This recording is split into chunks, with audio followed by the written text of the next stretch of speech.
Olá, como vão todos, amigos e amigas de Caminhos da Longevidade? Hoje um programa essencial, estou aqui com a doutora Érica Carline. Ciarline, né? Médica paliativista, uma especialidade importante que lida com um momento muito importante na nossa vida, né? Você vai poder falar isso um pouco melhor.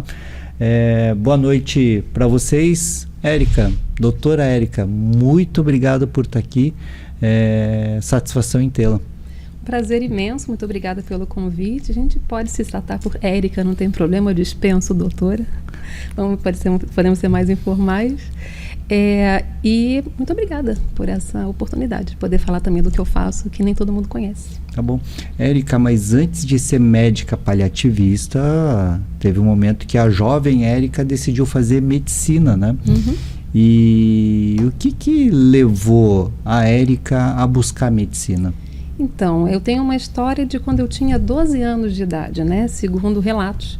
Quando eu tinha 12 anos, eu virei para minha mãe e falei assim: mãe, quero ser médica. Ela olhou: que bom, filha, né? Depois de várias coisas que a gente quer ser quando é criança e adolescente, que bom que quer ser médica. E eu nunca mais tirei essa ideia da cabeça. Então, eu fui cursando o meu ensino fundamental, meu ensino médio, e ficou com essa coisa de quero ser médica. Eu queria ajudar as pessoas, eu queria salvar vidas, eu queria fazer o bem. Então, o que me motivou foi uma questão de poder ajudar o outro, né? Então, eu achava que sendo médico eu poderia fazer um serviço que abrangeria qualquer espectro, né, da sociedade, que eu poderia ser útil e que faria o bem às pessoas. Então, a minha motivação inicial foi essa, não tirei mais a ideia da cabeça e aí deu no que deu. E você você é uma carioca da gema, né? Você falou que morou até os 30 e tantos anos no Rio de Janeiro e fez faculdade lá onde? Fiz na Universidade Federal Fluminense, Uhum. né? Me formei em 2007 e aí depois fui trilhando a vida para cá. E aí você, nesse período como médica, em algum momento vai buscar uma especialização, que é uma especialização que poucos que estão em casa conhecem, né? Que é a especialização de cuidados paliativos, né? Primeiro assim, né? O que fez você buscar os cuidados paliativos e o que para você naquela época era o cuidado paliativo? Porque eu tenho certeza que no decorrer da pós-graduação a tua visão sobre cuidados paliativos também foi mudando um pouco, né? Então, entender assim, o que fez essa jovem doutora Érica, jovem médica formada a buscar cuidados paliativos e o que para ti naquela época era o cuidado paliativo? Então, eu sou aquela mestra de fazer as especialidades que ninguém conhece, quem nem sabe o que é, né? Então, a minha primeira especialidade foi médica do trabalho. E aí, fiquei 10 anos atuando como médica do trabalho, mas dentro da especialidade, gostei muito do que fiz, trabalhei em várias empresas e tudo mais, mas eu percebia que existia alguma coisa que faltava, que o cuidado não era feito da forma que eu gostaria que fosse feito, que a medicina que eu queria aplicar, eu não conseguia fazer da forma que eu achava que deveria. E nesse processo eu acabei trabalhando em vários locais, entrei para a Prefeitura de Blumenau e comecei a conhecer serviços domiciliares. Eu comecei a trabalhar no SAD, em Blumenau. E dentro do SAD... O SAD é o Serviço de Atenção Domiciliar, né, da Prefeitura de Blumenau. Não são todos os municípios que dispõem desse serviço, mas aqui em Blumenau nós temos. E eu tive a felicidade de poder conhecer esse serviço.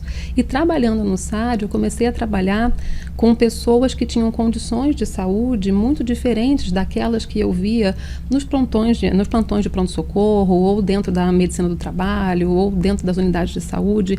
Eu comecei a lidar com pessoas que tinham processos de adoecimento muito graves e que normalmente levavam ao fim da vida, né?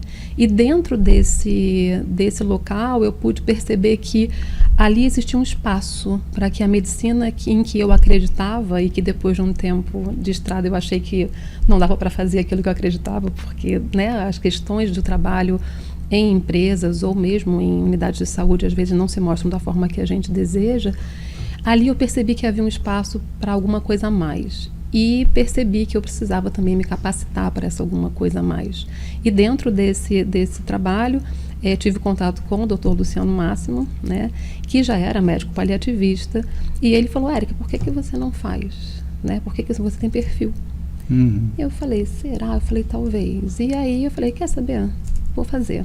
Vou fazer porque eu acho que isso é uma questão que vai ser, né, interessante de eu conhecer. Todo conhecimento é bem-vindo. Eu sempre gostei de estudar e eu falei, eu acho que isso vai ser realmente alguma coisa que vai agregar.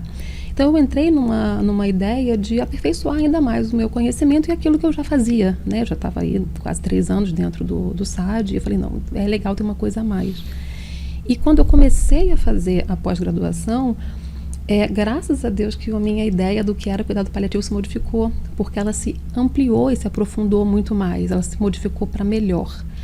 E hoje em dia, o que eu achava que era cuidado paliativo inicialmente, que era uma questão de fazer com que as pessoas pudessem ter um fim de vida digno, né, se ampliou muito mais, para muito além disso. Então hoje o que eu faço e o que eu entendo e o que eu conheço é muito maior. E isso dá uma possibilidade de atuação não só para as pessoas que estão no fim da vida, mas para qualquer relação humana, mesmo fora da medicina. Isso, o cuidado paliativo nos ensina a ser mais presentes e estar mais atento ao outro, independente de em que estrutura a gente se encontre. Pode ser na família, pode ser numa questão de trabalho e também no cuidado direto com o paciente. E parece uma coisa, porque para quem conhece um pouco o cuidado paliativo, talvez um pouco mais de longe, ele vai sempre correlacionar o cuidado paliativo com a morte.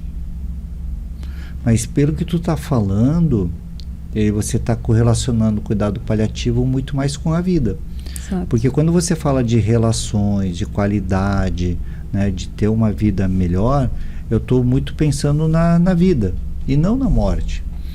Mas talvez a impressão de quem está em casa muitas vezes é de que cuidado paliativo é alguém que está muito próximo à morte, então eu preciso lidar com a morte dele de uma forma melhor. Então, mas é muito maior do que isso, né? O cuidado paliativo também é isso, mas ele não é só isso. Então, uma questão que as pessoas falam, para quem não tem mais nada para fazer, quando já não tem mais nenhuma possibilidade, então a pessoa está em cuidado paliativo e aí é isso, é o fim da vida e acabou. E não é isso apenas, é isso também, tá? Mas assim, a gente sempre tem o que fazer. O não ter o que fazer não faz parte do que um paliativista faz. O paliativista sempre tem o que fazer. E a gente cuida da vida das pessoas até quando chega o momento da morte. Eu costumo dizer que eu não cuido da morte de ninguém, porque eu não tenho esse poder. Eu cuido da vida que as pessoas têm até o último momento em que essa vida é possível.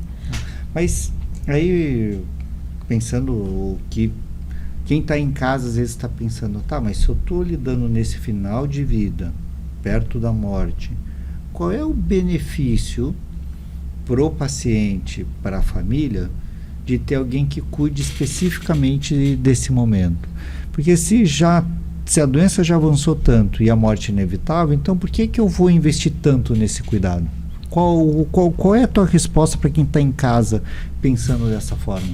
Vamos pensar assim, quando a gente nasce, quando a gente vai para a escola, quando a gente aprende coisas, a gente pensa assim, vamos crescer, vamos formar família, vamos ser produtivos, a gente vai, né, ter uma vida cheia de belezas e vamos passar por dificuldades também e vamos ficar velhinhos e aí a gente vai morrer. Esse é um planejamento que as pessoas fazem normalmente, né, de maneira geral. Mas a gente pensa no momento do nascimento com uma grandiosidade, todo mundo está preparado para um bebê que vai vir, alguma coisa assim, já existe todo um preparo para aquilo, conhecimento sobre o que vai acontecer. Durante a nossa infância e juventude, a gente vai vendo as modificações acontecendo, tanto no nosso corpo quanto na nossa mente, a gente vai se preparando para isso, e a gente vai envelhecendo e a gente não necessariamente se prepara para a velhice, e a gente se prepara menos ainda para a morte. Quem é que cuida do momento, agora eu acho que eu posso morrer agora, eu posso morrer amanhã, eu posso morrer daqui a 1 ano. Quem pensa nisso? Ninguém pensa nisso. Ninguém se prepara para o processo do morrer. Então a gente fala muito sobre o processo da vida, mas não fala sobre o processo do fim da vida. Então quando a gente está lidando com uma doença grave, uma doença incurável, uma doença que ameaça a vida, que vai inexoravelmente levar para um processo de morte, ninguém explica para nós o que acontece durante esse processo. E existem coisas que acontecem que a ciência sabe que acontecem e que o cuidado cuidado paliativo abraça isso e a gente vai nessa caminhada junto com o paciente, junto com a família, junto com o cuidador, para ir explicando esse passo a passo do processo do morrer quando é chegada essa hora. Porque esse processo do morrer, do final de vida, se não bem manejado, tanto por mim como paciente, ou por mim como filho de, por exemplo, do meu pai e minha mãe que está nesse processo, esse processo pode ser muito doloroso, né? Então acho que esse manejo que o profissional vai ajudar com as terapêuticas e manejando também, ele faz uma diferença enorme. Pensando pro paciente, né? Quais são os maiores benefícios, tá, que o cuidado paliativo pode trazer para ele? Além da questão do conforto e da dignidade no momento da morte, porque a gente também cuida da questão de sintomas que são desconfortáveis em vários processos do morrer, que podem acontecer como dor, como falta de ar, como diarreia, vômito e uma série de outros sangramentos, uma série de coisas que podem acontecer ao longo do processo do morrer. E isso pode ser extremamente desgastante, tanto para o paciente quanto para a família que está acompanhando. Isso pode ser extremamente doloroso e extremamente uma coisa que deixa a pessoa e os familiares muito aflitos quando isso acontece, gera uma ansiedade e uma angústia muito grandes. E o cuidado paliativo, ele vai no sentido de minimizar essas angústias, tanto físicas quanto também aquelas emocionais que vêm atreladas. A questão existencial daquele ser humano que está ali passando por um momento extremamente difícil no final da sua vida, com uma coisa que ele não sabe o que pode acontecer. Quando existe uma equipe de cuidados paliativos que começa a acompanhar essa família e esse paciente, a gente dá a segurança de uma certa previsibilidade. A gente consegue dar um lastro e um alento para a gente saber quais os próximos passos que podem vir a acontecer e que a gente sabe que eles podem vir a acontecer e que a gente sabe como atuar se por acaso eles vierem a acontecer. Segurança. Então, quando a gente vai nascer, né, toda mãe fica desesperada, vai nascer o bebê, ela não sabe que é o primeiro parto, pronto, não sei como é que é. Mas a equipe da obstetrícia, a equipe, tá todo mundo ali. Deixa, agora é tal coisa, agora faz força, agora isso, agora aquilo, até o neném nascer. Então você vai sendo acompanhado nesse processo do nascer. A gente faz exatamente a mesma coisa no processo do morrer. Eu lembro quando tu fala do comparação com o processo de nascer, que eu lembro quando eu estava na faculdade ainda e no estágio de obstetrícia, uma das orientações no pré-natal, na fase final do pré-natal, era pedir para paciente gestante e conhecer a maternidade onde ela ia ter o parto, né? Porque ao conhecer o hospital, conhecer o ambiente, ela ia já se programando e estando mais tranquila para esse momento do parto. Então, quando você fala dessa previsão, de poder se programar, é mais ou menos isso, você poder também, o próprio paciente ou o familiar, já entender que vai acontecer dessa forma, vai ter esse passo, vai ter isso, e isso traz um conforto emocional para a família e para o paciente? Exato, porque assim, as pessoas acreditam muitas vezes que não, mas existe sim ciência, muita ciência por trás do cuidado paliativo, onde a gente não está falando que pode acontecer uma coisa ou outra no processo do adoecer da boca para fora ou de um achismo, não, é porque existe pesquisa científica, existe lastro para a gente saber do que está falando, existe um processo na questão da morte que é previsível. A gente consegue ver esses passos acontecendo. Então, se você tem uma equipe bem preparada, essa equipe vai conseguir orientar tanto a família quanto o paciente no que está acontecendo nesse processo. Se esse momento é um momento já que está chegando naquela fase que é o finalzinho e que a gente vai ter poucos dias de vida, ou que a gente ainda está num processo que a gente pode ter ainda meses ou anos de vida, ou como é que está essa questão do processo do adoecimento e da evolução, no sentido da piora desse processo de doença, né?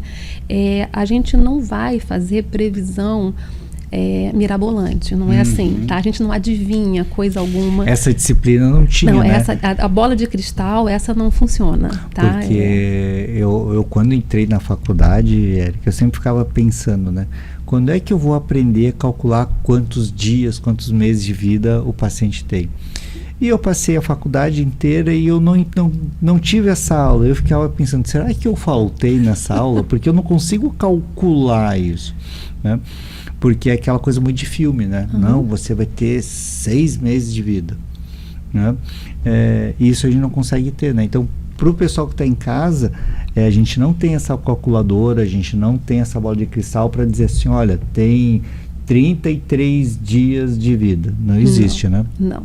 Mas existem passos que a gente pode prever e que sim, existe uma dinâmica do corpo, no funcionamento do corpo, determinadas doenças, determinados processos de adoecimento, a gente consegue ver que estágios estão sendo ultrapassados. E a gente tem pesquisa sobre isso que diz pra gente, olha, isso daqui é um sinal de mau prognóstico, ou seja, a coisa daqui para frente não vai bem, daqui para frente então as coisas vão se acelerar, ou então aqui eu ainda posso intervir, a gente ainda pode tentar interromper um pouquinho esse processo, ou conseguir pelo menos controlar esse mecanismo. Tem coisas que a gente consegue, tem coisas que não.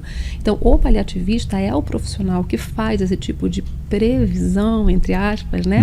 De uma forma científica, porque isso não é da nossa cabeça, né? Mas é de uma forma bem pensada, bem coordenada, e a gente não dá questões muito, né, vai morrer daqui a 7 dias, não, isso não existe. A gente fala, olha, esse processo aqui é um processo que fala para nós que tem alguns dias de vida, ou algumas semanas, ou então a gente ainda tem talvez um ano pela frente. A gente consegue dar uma estimativa, e isso, sabe que a maioria das pessoas quer esse tipo de estimativa. Primeiro, por uma ansiedade do saber, será que eu estou morrendo agora, né? Mas quando a pessoa passa dessa ideia muito fantasiosa de, nossa, vai dizer quantos dias eu tenho de vida, que não é essa a ideia, mas para a pessoa ter uma noção, ela consegue se preparar. A gente dá a oportunidade da pessoa ter um preparo para essa jornada que vai acontecer. E além desse preparo também, né? Eu acho que a gente também perceber que está chegando a hora, né, que pode ser semanas, dias, a gente não sabe, mas também abre uma oportunidade para a gente poder ter conversas francas entre o paciente e o filho, entre a filha e o esposo, porque a gente precisa muitas vezes aparar algumas arestas antes de ir, né? Então acho que isso também é essencial aí para as relações, até para que esse luto possa acontecer da melhor forma possível também, porque para quem fica tem o luto, né? Sim, para quem vai também.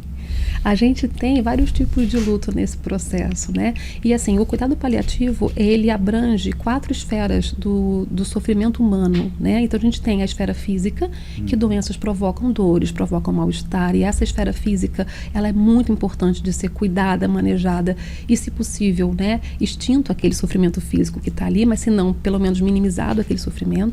Existe a questão emocional, todos nós temos uma questão emocional envolvida com as nossas doenças. Não tem quem tem um diagnóstico de uma doença grave e incurável que fale, ok, tudo bem, vamos seguir a vida até quando der e está tudo certo com a minha cabeça. Não fica, né?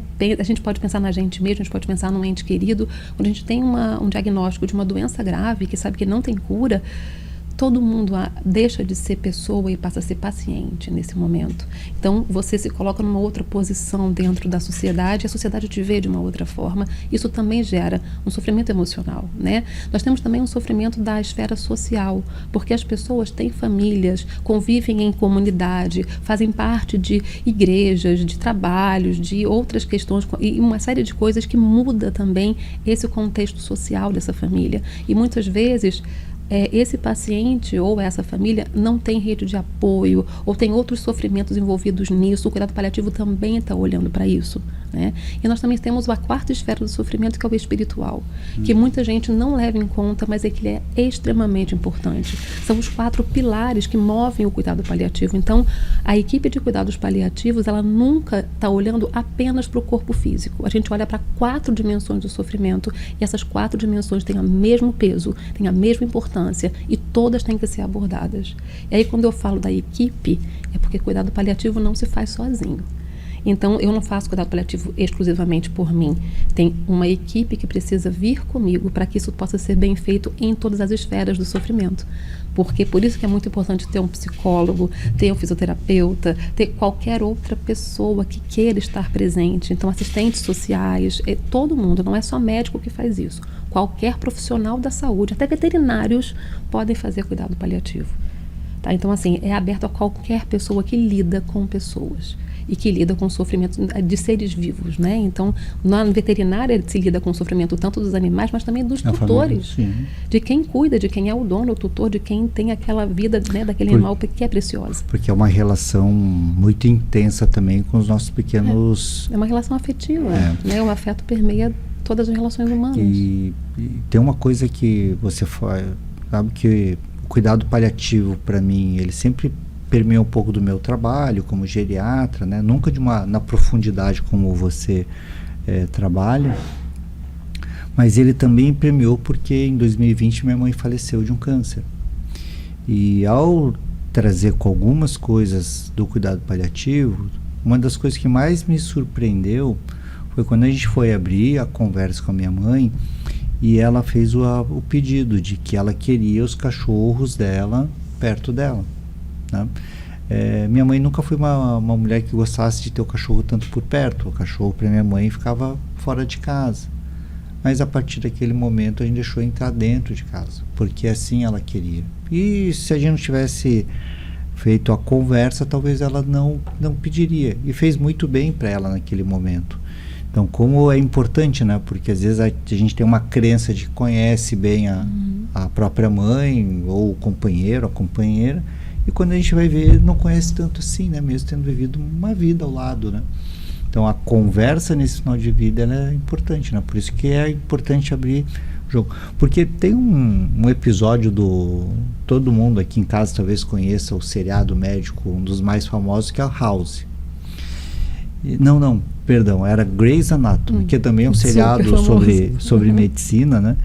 E aí é um momento onde tem uma senhora na sala de exame e o esposo fora conversando com um dos médicos residentes. E o esposo fala, não, ela tem câncer, mas ela não sabe, não fala nada para ela para não atrapalhar, porque a gente vai viajar daqui a um mês.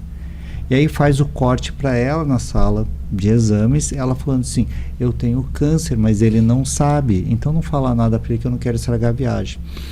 Então existe muitas vezes um pacto do silêncio, porque os dois estavam sofrendo sozinhos, cada um do seu jeito, e sem querer falar um para o outro, porque queria esconder, queria preservar o sofrimento. Porque ninguém aprende a falar sobre morte. Falar sobre morte é um tabu. A gente tem vários temas que são muito tabus na sociedade. A morte é um deles. Todo mundo sabe que vai morrer. Não, morte, todo mundo vai. Mas quem conversa sobre isso? Quem fala realmente, cara a cara, fala, olha, quando eu morrer, eu quero ser cremado, eu quero ser enterrado, eu quero doar meu corpo, eu quero nananã, eu quero ser em tal lugar, eu quero estar com tal pessoa presente. Se eu não conseguir falar, se eu não conseguir me mover, se eu estiver numa cama... As pessoas não pensam na parte prática da morte que virá. E a gente tem estatísticas, né, de que assim, 80% das pessoas no planeta morrem de doenças crônicas e degenerativas. Elas não morrem daquele acidente que do nada tirou a vida, ou daquela pessoa que dá um infarto fulminante e aí morreu. Isso é a minoria. A maior parte de nós vai morrer de alguma doença que vai nos minando as energias ao longo do tempo. Um tempo maior ou um tempo menor, mas a gente acaba sendo absorvido por essa mecânica do adoecimento. E isso é um processo doloroso da gente ver, principalmente quando a gente não tem informação sobre o que está acontecendo. A gente vê um ente querido sofrer, ou a gente mesmo ter um diagnóstico e perceber a nossa mortalidade naquele momento, é extremamente amedrontador. E está tudo bem que a gente tenha medo. Não tem problema a gente ter medo, a gente tem isso como uma defesa também, né? Muitas vezes a gente nega, fala, não é possível, não é comigo, não é com a minha mãe, não é com meu pai. E é. Então a gente ter essa noção de que a doença vai acontecer para a maioria absoluta de nós e que a gente vai morrer de uma doença em algum momento, porque se tem uma coisa que eu sempre digo é que ninguém morre saudável. Né? Não sei quem não morre de um acidente, alguma coisa. Quem está ao longo da vida, você morre porque alguma doença aconteceu, porque alguma coisa deu errado. Ninguém morre saudável, né? Então, assim, a vida eterna, ela ainda não existe. A medicina já avançou muito. A gente vivia até os 45 anos, há menos de 100 anos atrás. Hoje em dia estamos vivendo 75, 80. Isso falando de Brasil. Sim. No mundo ainda é mais diferente ainda. E a gente percebe que a gente não está pronto, não está preparado para esse processo gradativo do envelhecimento e que com ele vem uma série de outras doenças que a gente não tinha porque a gente não chegava lá para ter, porque a gente morria jovem. Então, hoje em dia, uma cardiopatia, uma doença do coração mais importante, um câncer mais importante, alguma coisa que leva tempo, as demências, um Alzheimer da vida, gente, as pessoas não tinham isso, porque elas não envelheciam. E a gente vê agora, nesse processo do envelhecimento, que as pessoas estão tendo muita dificuldade de entender o que está acontecendo muitas vezes com o seu próprio corpo e com o corpo de quem elas amam e com a mente de quem elas amam, porque ninguém explicou. E quando a gente se depara com a perda das capacidades de uma pessoa que você conheceu há 10 anos atrás, que era extremamente independente, fazia tudo sozinho e de repente está no fundo de uma cama, isso é assustador. E se ninguém te explica isso, é mais assustador ainda. Sabe que esse, no meu dia a dia como geriatra, talvez seja um grande desafio, né? De falar para aquele filho, aquela filha que traz o pai ou a mãe para ter o cuidado comigo, o acompanhamento, que essa doença está evoluindo, que está perdendo funcionalidade, que já não é mais aquele vigor físico e que, infelizmente, a doença vem progredindo. E quando eles se deparam com a fragilidade, né, do pai ou da mãe, é um impacto muito grande, né? Mas, Érica, deixa eu só você fala muito dessa questão do se preparar, né? E eu lembro muito de um artigo que eu li há muitos anos atrás, era a década de 90 ainda, e era um artigo do Leonardo Boff. E era um artigo do jornal, acho que na Folha de São Paulo, se não me engano, e era um artigo do Dia de Finados. E ele colocava sobre como era importante a gente perceber que a morte é inevitável, porque a partir desse momento a gente se preparava mais o lado espiritual da vida para se preparar para a morte, que seria a evolução do espírito, né? Para não ter tanto apego ao material, não se preocupar com algumas coisas que não teriam importância. Mas a nossa sociedade parece tão hiperconectada, tão muito das aparências e tanto da questão material, parece que a gente esqueceu que a gente vai morrer. E aí quando a gente esquece que vai morrer, a gente não tem se preparado, né? Então, pensando nisso, né, e pensando tudo no que o Leonardo Boff colocou, você percebe que a questão espiritual hoje talvez seja desses 4 pilares, mas é um pilar que a gente precisa trabalhar bastante para poder até viver melhor, porque a gente está falando, né, com muitos que estão em casa agora, que talvez seja lá no seu auge da vida, aos 40, 50 anos, e estão tendo que talvez aprender a viver também, a dar o valor à vida, e pensar na morte, como é importante isso, né? O lado espiritual, ele sempre é muito importante, tá? Ele é sempre relevante. E aí, quando a gente fala de espiritualidade, eu não estou falando de religião, estou falando de fé. Então, assim, mesmo pessoas que são ateias ou agnósticas acreditam em alguma coisa. A existência é um processo do acreditar, né? Então, a gente crê em algo. Não precisa ser alguma coisa divina, mas a gente crê em algo. A maioria da população brasileira, 89%, se considera religioso, né? Então, a gente tem uma população extremamente religiosa no país, de várias frentes religiosas, mas a maioria é religião cristã, né? E a gente percebe isso dentro da sociedade e também no individual de cada um, que algumas vezes as pessoas se sentem muitas vezes abandonadas pela religião, ou então que ao longo da vida na correria não dão a atenção devida a essa questão da espiritualidade e chegam num momento de estresse muito grande, que é quando descobre uma doença grave, alguma coisa assim, aí não sabe mais para onde correr. A gente vive numa sociedade muito acelerada e a gente acaba deixando para trás coisas que são de real valor, né? Então, quando o cuidado paliativo remonta a esses 4 pilares essenciais, não é à toa, é porque eles de fato fazem parte da estrutura de quem a gente é, como a gente se entende como ser humano, como a gente entende a vida que a gente leva e a vida a nossa relação com os outros, que isso é fundamental. Pessoas que têm vidas de relação com os seus pares, com os seus entes queridos e que têm uma estrutura de social mais firme, eles normalmente tendem a perceber o processo do morrer e aceitar o processo do morrer de forma mais tranquila, independente da religião que tenham, mas a fé naquilo que eles acreditam é muito importante. Então, se eu tenho um paciente que expressa uma fé que de fato é uma fé genuína e que a pessoa se apega nela, a gente vai por esse caminho sim, e a fé tem que ser valorizada e abordada da forma adequada, né? O que infelizmente a gente vê muito é que as pessoas, muitas vezes, a gente tem até nos cuidados paliativos, tem serviço de capelania, né? O capelão, ele é uma pessoa que pode ser um paliativista, ele pode se especializar nisso e ser um capelão paliativista, tá? Não significa que tem que ter cunho religioso. O que a gente vê aqui, infelizmente, é que nem todos os segmentos da fé são contemplados de forma adequada em função das crenças individuais que acabam se sobrepondo, né? Então, mesmo uma capelania dita para cuidados paliativos, nem sempre ela abrange todos os tipos de fé. Em muitos hospitais ainda tem esse profissional, né? Sim. O capelão, né? Sim. Uhum. E ele não necessariamente vai falar sobre só a fé dele, né? Não. Na verdade, ele não é para falar sobre a fé dele.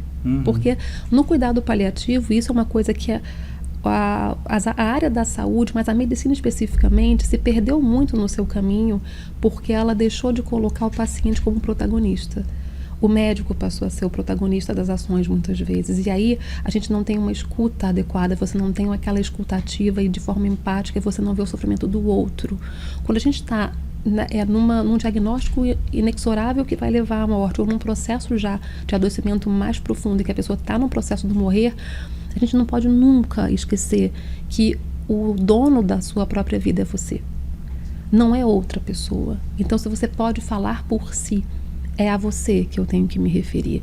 Os seus familiares vão estar ali, nós vamos acolher o seu familiar, a gente vai também entender a dor que o familiar está trazendo, mas a gente precisa colocar o paciente como protagonista de todas as nossas ações, porque senão a gente perde o que há de mais humano nisso tudo. Porque quem está fazendo essa jornada do morrer é aquela pessoa. A gente está acompanhando aquilo, a gente não vai com ele, mas ele precisa ter a segurança de que ele vai ser acompanhado até o último momento. Tem uma das coisas que a gente acaba vendo muito na nossa prática, no dia a dia, hospital, né, pacientes que a gente vem atendendo, quando muitas vezes o paciente tem uma doença incurável, né, onde o desfecho vai ser a morte, e a gente escuta os familiares falando assim: eu não quero que você fale isso pro meu pai, né? E aí a gente parece que, né, é como se ele não tivesse capacidade para enfrentar a própria morte, né? Isso que era não sei se era uma tradição, se é uma coisa, porque a gente vê muito disso, né? O quanto mal essa atitude pode ser, realmente está correto isso? Qual é a ação que a gente faz quando acontece isso da família não querer que eu conte para o meu paciente que ele está realmente uma doença grave e que está indo de encontro ao final de vida?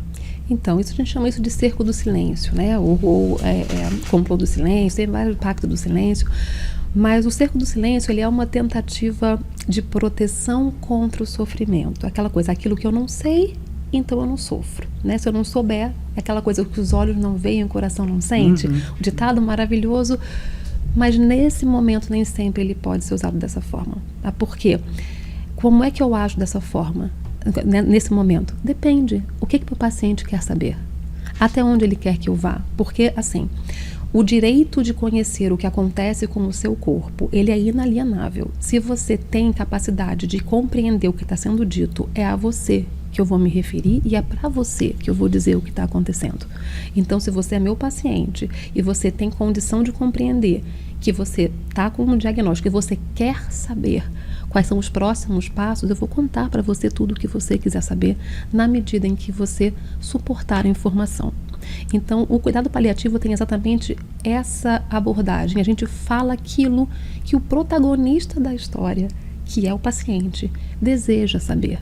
Se ele não desejar saber, a gente também não precisa falar, porque é o respeito à autonomia dessa pessoa. A gente não pode desautorizar o paciente dentro daquilo que ele tem capacidade de compreensão, de execução. Então, se a gente conta para a família e não conta para o paciente, ou seja, a gente está cometendo um erro que talvez seja terrível para a vida dessa pessoa. A pessoa está viva. Quando você tem um diagnóstico de uma doença cardíaca super importante, que você não tem possibilidade, só tem que fazer um transplante cardíaco, uma doença muito grave, você precisa deixar a pessoa ter o direito de saber. A gente não impõe isso, mas a pessoa tem o direito de saber, e se ela quiser saber, a gente vai falar. Então, se ele perguntar: doutor, eu posso morrer disso? Pode. E a gente responde com palavras claras, mas dizendo, pode, mas a gente vai estar aqui, ó, porque os próximos passos podem ser esses, esses e esses. E a gente faz acordos e esclarece coisas. E se o paciente não quiser saber, a gente pergunta, seu fulano ou dona fulana, o senhor não quer saber, tem alguém da sua família que o senhor gostaria que soubesse? Se a gente precisar falar, a gente vai falar para quem precisa, para quem ele quer que ouça. O respeito àquela pessoa que está ali, no mais íntimo do seu sofrimento, é o que a gente precisa sempre ter em mente. A gente não pode deixar o paciente em segundo plano. Um dos pacientes que mais me ensinou sobre isso foi uma senhora com quase 90 anos e ela teve um diagnóstico de câncer e a primeira coisa que eu fiz foi chamar os filhos para explicar, né? Expliquei, falei assim, olha, estou avisando vocês porque eu acho que ela tem que saber, mas eu já estou explicando para vocês pensarem na melhor forma, vamos pensar numa estratégia para a gente comunicar ela. Elas agradeceram, conversaram entre a família e trouxeram ela para o retorno. E quando a gente sentou na mesa, a primeira coisa que a paciente fala, doutor, eu sei que eu tenho um câncer. Porque ela não é boba, ela viu os exames, ela tentou entender o laudo, tá? E aí então, porque as filhas não queriam que eu comunicasse. E quando eu fiz a primeira consulta aí só com as filhas, explicando que não seria legal, que era importante que vão entender o que a mãe queria saber, elas se surpreenderam com a maturidade com que ela já estava falando sobre o câncer, perguntando sobre a possibilidade de terapia, sobre o que podia fazer, e se não tivesse cura, como é que ela gostaria de ter a morte. Então ela no retorno, e as filhas olhavam para ela assim de lado, assim assustadas, porque elas não esperavam disso, né? E quando acaba a consulta, pelo menos as filhas com a mãe conseguem ter uma conversa muito mais franca, né? A gente vê que sai um peso da família e do paciente quando de fato essa conversa é colocada com as cartas na mesa, quando se fala na palavra morte com todas as letras, quando se fala em doença incurável e que a pessoa vai morrer.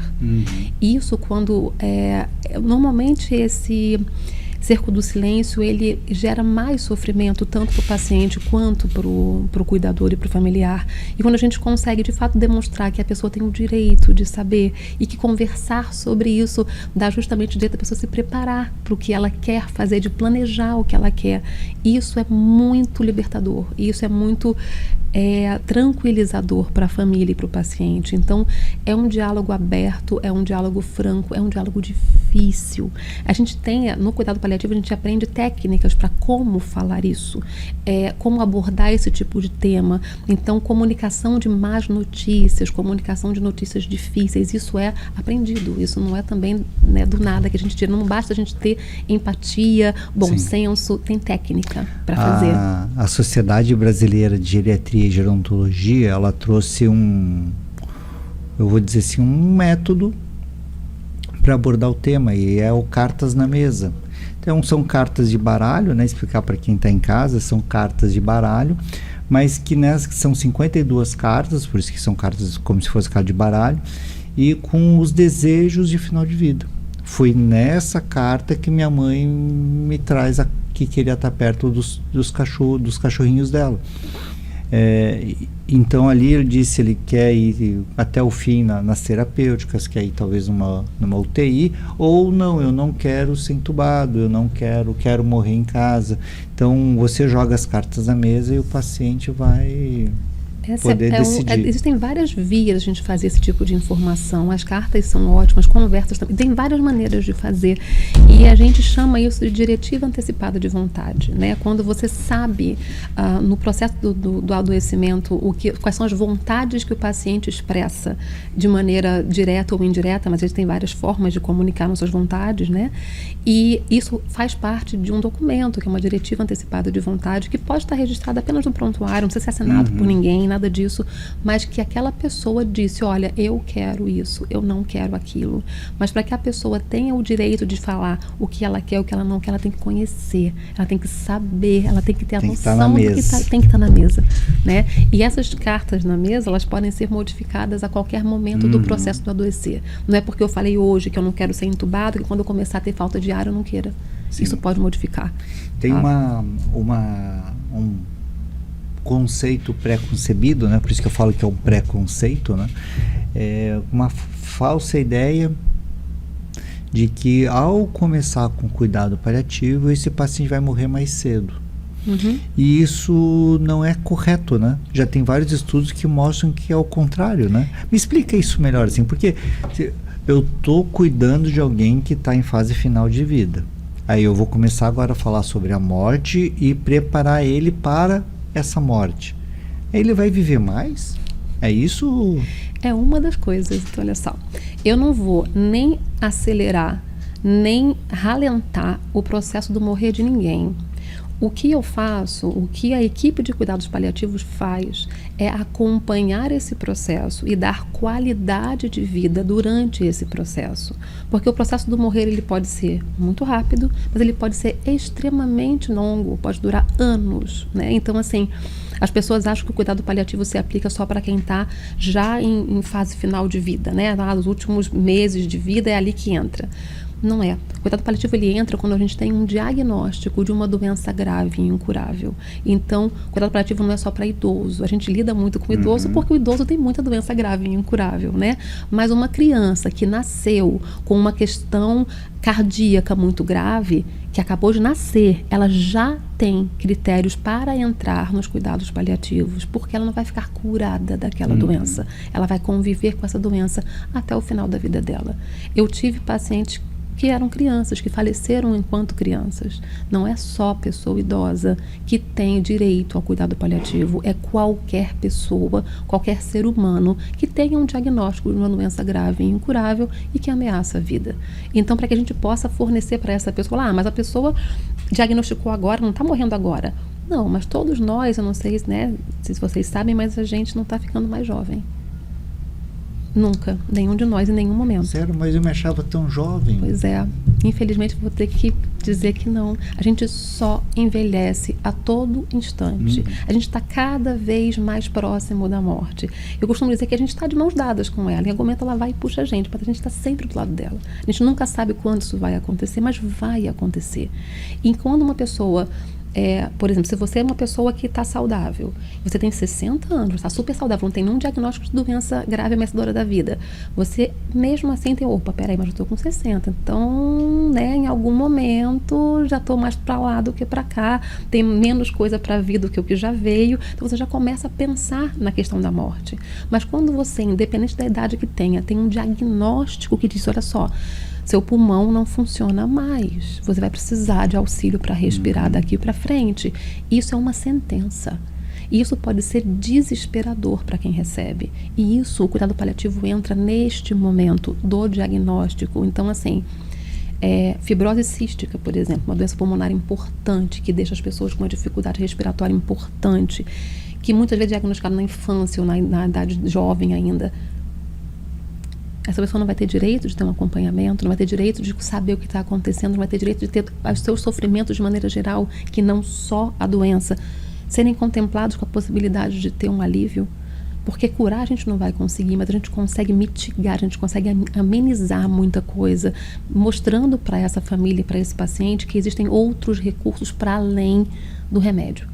Tem muito mais coisa para além disso. Então, a gente fala de terapias farmacológicas, que são aquelas com remédio, e as não farmacológicas, que são muitas outras alternativas que vão muito além de tomar o comprimidinho ou tomar a injeção.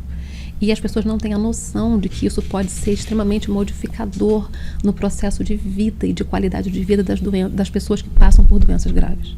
Porque o que a gente imaginava antes, que se eu tivesse um tipo de tratamento para essa pessoa e tentar prolongar a vida dela a qualquer custo, com mais internações, com mais exame, com mais medicamento, com mais e mais e mais e mais, ela iria viver mais tempo. E quando a gente institui o cuidado paliativo para ela, que eu vou fazer todo o cuidado, mas sem ter aquele exame desnecessário, aquela internação que eu vou pensar duas vezes se é indicado mesmo ou não, né? Se eu vou tratar aquela pequena coisinha que às vezes aparece, às vezes eu deixo de lado porque ela não vai atrapalhar, e que isso iria fazer com que ela vivesse menos. E e diz Não que é não, ela verdade. vive mais Não é verdade. e vive melhor, né? É. Assim, tratamentos considerados fúteis ou desnecessários causam muito sofrimento, não causam melhora da qualidade de vida de ninguém. Então, por exemplo, tem muita gente, vamos botar uma sondinha porque o paciente não quer mais se alimentar, vamos botar um tubo na goela da pessoa, um tubo na barriga porque a pessoa está emagrecendo e aí precisa comer, porque a gente tem muito essa cultura de para ficar fortinho tem que comer, né? Para sobreviver tem que comer. A gente tem uma questão muito simbiótica com a alimentação. E chega em determinados momentos da vida, em vários tipos de doença, e principalmente no processo de morte da maioria das pessoas, a comida não é mais necessária. E você forçar uma alimentação só causa sofrimento. E você encurta a vida dessa pessoa porque ela sofre mais, ela desgasta mais o organismo nas poucas forças que tem, tentando digerir uma coisa que não consegue mais. Então, causa dor, causa diarreia, causa vômito, causa uma série de coisas que são extremamente dolorosas para essa pessoa. E você perde também a vontade de viver do pouco que você tem, porque a duração da vida da gente não cabe a nós saber, mas a qualidade do que a gente faz, desde o momento que a gente nasce ao momento que a gente morre, nos cabe, em grande medida. E o cuidado paliativo, ele vem justamente para mostrar isso. Assim, a gente cuida de vida. Eu cuido, tudo que vem antes da morte está sob o meu domínio no sentido de orientação, está ali sob o meu espectro de atuação dentro daquilo que eu consigo fazer. Mas da morte eu não consigo cuidar. As pessoas falam, cuidado paliativo acelera a morte das pessoas. Quando não tem nada para fazer, e aí vai lá e chama o paliativista porque ele vai matar aquela pessoa mais rápido. Não vai. Não vai. A gente faz tudo menos isso, até porque é crime, né? Eutanásia é crime, a gente não tem como fazer, isso é totalmente ilegal aqui no Brasil. Né? Existem outros países em que existe o suicídio assistido e são autorizadas algumas intervenções. No Brasil isso é crime, não pode ser feito, tá? Mas também é criminoso você cometer atos que são, vamos investir neste paciente. Esse paciente não é bolsa de valor, a gente não investe nele, né? A gente é um termo horroroso isso, mas ele tem essa visão mercantil do cuidado de saúde. Então, vamos fazer tudo. Doutora, eu quero que faça tudo pelo meu pai. O que é tudo? É tudo aquilo que é cabível para ele. Então, mas tem um recurso, porque se botar na UTI, porque se entubar, porque... Não. Depende muito de cada caso. Então, muitas vezes, já teve paciente meu, por exemplo, com um processo avançado de demência, né, um Alzheimer muito, muito grave já. O paciente teve uma intercorrência, foi parar no hospital, e no hospital colocaram uma sonda de alimentação. E aí a paciente volta para casa e fala, então, vamos tirar essa sonda? Não existe na literatura científica benefício para essa pessoa quando isso é feito neste caso específico. Então, assim, não é que não seja para todo mundo, tá? Não é que não tenha valor para todo mundo. Existem muitos recursos terapêuticos e muitos recursos que se usam em hospital, em ambulatório, que são excelentes e têm que ser investidos e aplicados, sim, né? Mas tem coisas que não. O pessoal tem bem claro, por exemplo, da questão da sonda. É diferente de alguém que teve um AVC, que tem uma impossibilidade de deglutir e que precisa e ele talvez precise de uma sonda para receber alimentação, porque ele vai se recuperar disso, vai ter um ganho com isso. Determinadas doenças não tem ganho de você fazer intervenção. Mas vamos botar na UTI, vamos entubar, porque a pessoa vai entrar na UTI e não vai sair. Por exemplo, quando você tem um paciente, o que aconteceu com o quadro da minha mãe, ela teve um câncer de pâncreas e o diagnóstico já foi no episódio já metastático da doença. Então já era uma doença já em estágio avançado e incurável.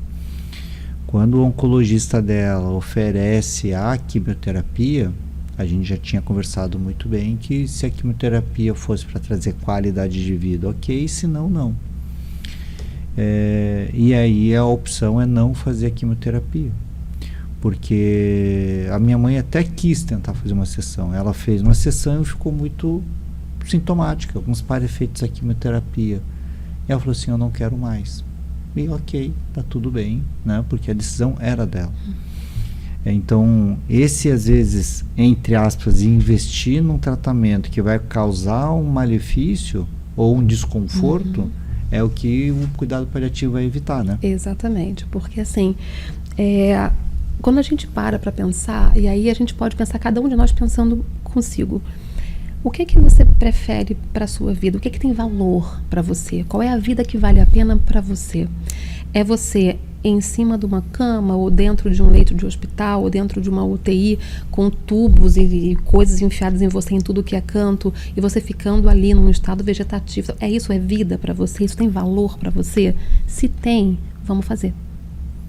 Mas se isso não tem, o que tem valor? Você prefere de repente estar na sua casa com quem você ama, com manejo ali, né, no domicílio e tal, mas sabendo que você daqui a pouco pode ter alguma coisa que vai te levar à morte, mas você prefere estar junto aos seus? Se isso tem valor, vamos fazer. Não existe certo e errado, existe o valor de cada um. Por isso que no cuidado paliativo a gente conhece a biografia das pessoas. A gente precisa saber quem são essas pessoas antes de orientar qualquer coisa, porque o que é bom e valoroso para mim não necessariamente é para você. O que eu aprendi um pouco com os paliativistas que eu conheço e do que eu também fui lendo, que a gente oferta as alternativas, mostra quais são os benefícios e também os malefícios, né, de cada terapêutica, e a família e principalmente o paciente decide o que eles querem, né? Decidem porque está dentro dos valores deles, né? Mas a gente só oferta para que a família ou o paciente decidam aquilo que não é próprio do profissional. Porque assim, você quer ser entubado ou não? Isso não é pergunta que se faça. A gente tem que oferecer, olha, se o senhor for entubado, existe esta possível consequência. Se o senhor não for entubado, existe esta possível consequência, né? O que é mais importante para o senhor? Ou então, naquele momento, fala assim, não, agora não tem discussão, vamos entubar, porque aqui nesse momento a decisão não é do paciente. A gente não delega uma função técnica para a família e para o paciente. Sim. A gente oferta aquilo que existe quando, de fato, existem alternativas possíveis e que depende da decisão daquele paciente. Eu tive uma paciente há muitos anos atrás e ela queria morrer em casa. Só que teve um dia que me chamaram, ela está com uma infecção respiratória, ela estava com muita dispneia, saturando mal. E eu cheguei para ela assim, eu vou levar a senhora para o hospital, eu sei que a senhora não quer ir para o hospital, mas a senhora precisa de oxigênio. Eu já fiz o contato com o colega lá e ele vai manter a senhora o menos tempo possível no hospital e a senhora volta para casa. Ah, mas eu não queria. Eu falei assim, mas a senhora não vai conseguir ficar confortável em casa com essa falta de ar. Ela, tá bom, se você me promete que eu vou voltar o quanto antes, tá bem. Eu falei assim, eu conversei com o colega e a gente vai fazer o quanto antes. Eu não podia dizer se era um dia, se era 2, se era 3, mas eu falei que é o quanto antes. E os colegas do hospital respeitaram, tanto que ela ficou 1 dia e meio e já voltou para casa. Então, acho que esse é o papel nosso, né? A gente, não cabe a nós decidir, muitas vezes, aquilo que é de valor para o paciente, mas tem determinadas decisões que não dá para a gente abrir mão, né? Mas, ainda que o paciente, eu quero morrer em casa. É lindo a gente querer morrer em casa, eu acho maravilhoso, mas nem sempre é possível. Então, o paciente tem que ter a noção de que, às vezes, um planejamento que está sendo feito, o corpo dele é único e a doença nele é única. Então, pode dar qualquer tipo de reviravolta em que a gente não vai mais conseguir manejar no domicílio.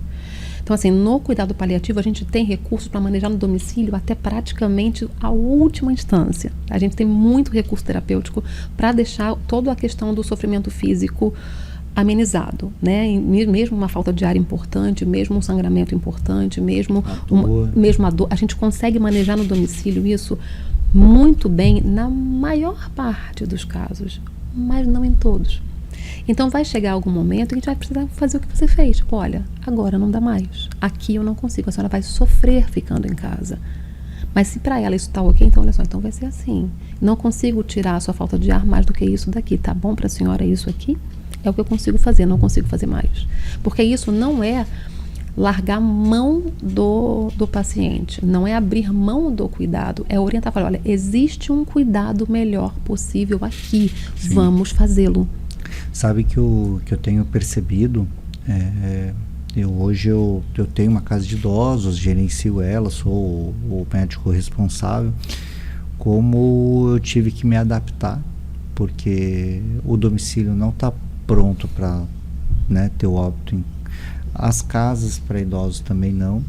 Eu tive que me adaptar e transformar quase como uma clínica. Então ela não é um hospital, mas ela pode ter algumas coisas parecidas tal. Mas mesmo assim, às vezes, a gente precisa encaminhar para o hospital.